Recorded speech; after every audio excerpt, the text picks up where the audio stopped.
America's retail giant Target has long been a champion of inclusivity, but now it finds itself at the center of a storm.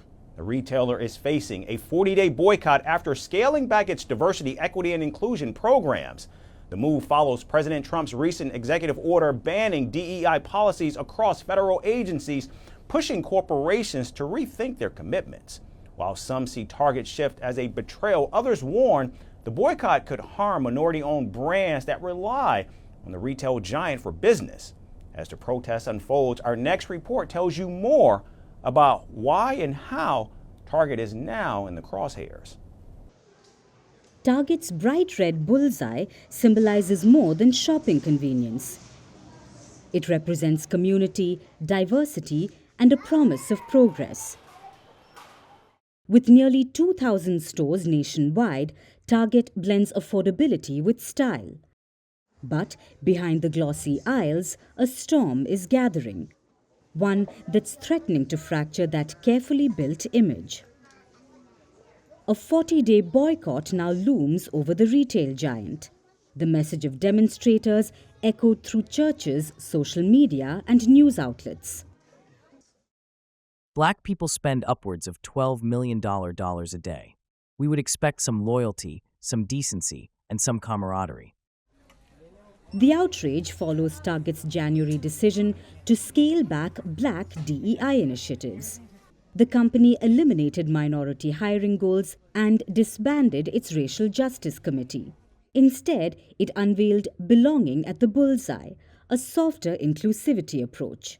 For many, the move felt like a retreat, a betrayal of commitments made after George Floyd's 2020 murder.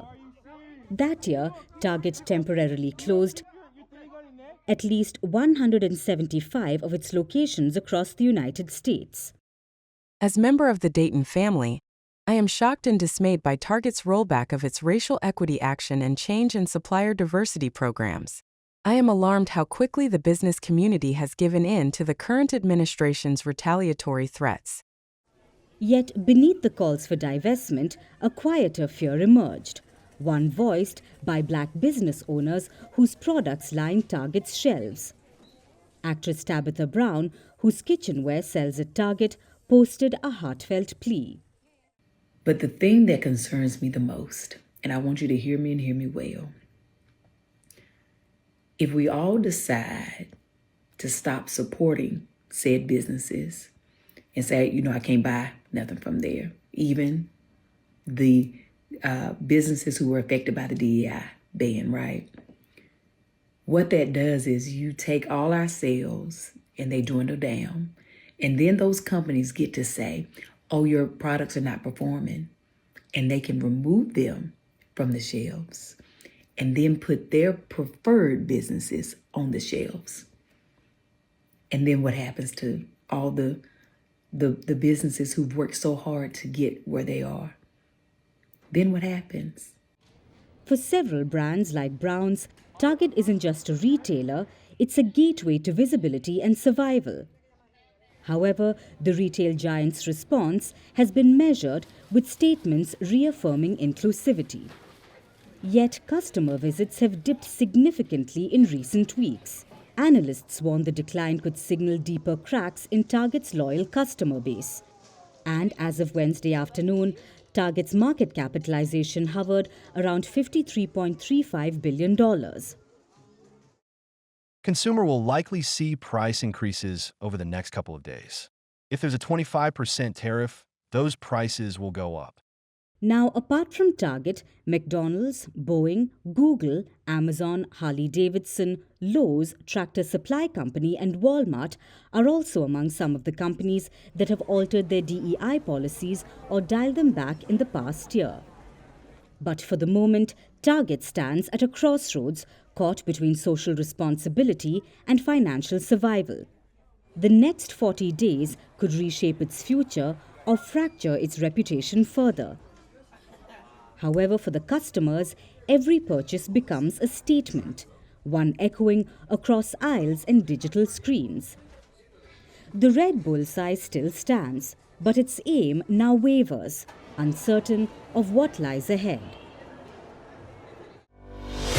Merci beaucoup. Hi, how are you? Very well, thank you. Thank you for being here. Namaste, Mr. President. Bharat ke logon ko meri namaste. How many people generally follow you in interviews? Typically in a month, we have viewers up to 150 million. That's more than twice the population of France. And in the last 2 years, we had 3 billion viewers. So I say, Laurent, this is your chance to be famous. You're on Firstpost. One word to describe your equation with Prime Minister Modi. Amitié. As India and France work together, are you creating a new era of non-alignment in the technology space? India is a training superpower.